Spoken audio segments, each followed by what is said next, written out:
I'm Zoe Cunningham, and let's take a chance in between the action to find out a bit more about how to play backgammon.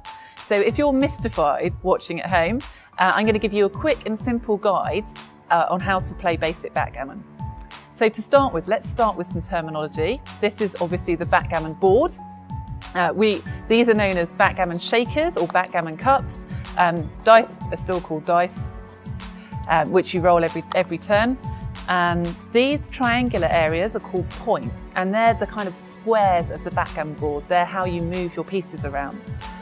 Your pieces are actually known as checkers in backgammon, so you'll be hearing me using that word a lot.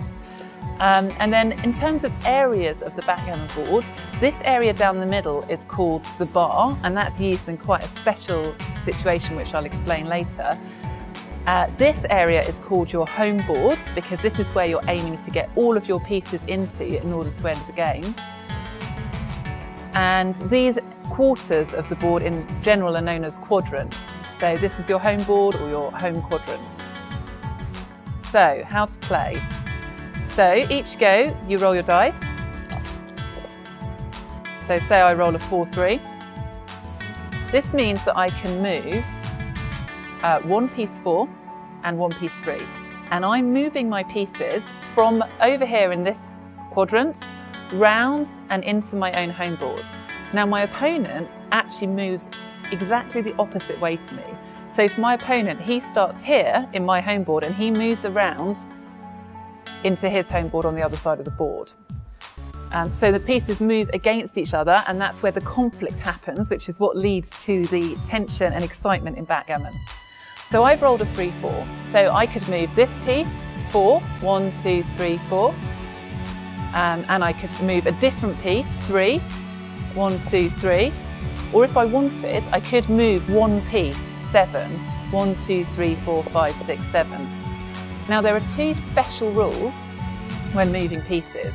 The first is if there are 2 or more checkers on a point, then that point's blocked and you're not allowed to land there.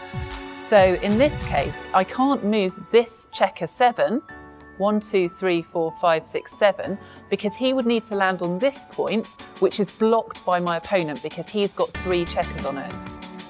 So that's the first rule. The second rule is that if there's 1 checker on their own, you can land on it, and what's more, you knock that checker off the board and it has to go back to the start. So let's say instead these 2 pieces were over here, and now I can move 4 and then 3, so 1, 2, 3, 4, 1, 2, 3.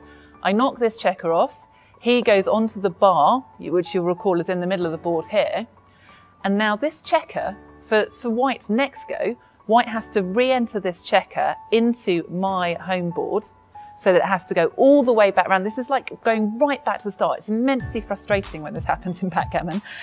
And he will need to bring this checker in before he can move any of his other pieces. So he is stuck. He's going to be frozen in his game until he brings this checker in. So he brings this in with a 1, he can come in on this point, 2, 3, 4, 5, 6. But the rules about points being blocked still apply. So if White's on the bar and he rolls a double 6, he can't bring his piece in because he can only enter on a 6 and the 6 is blocked by these pieces. So that's a really crucial rule. And there's another piece of terminology for that actually. It's known as dancing or fanning if you don't manage to bring your checker in.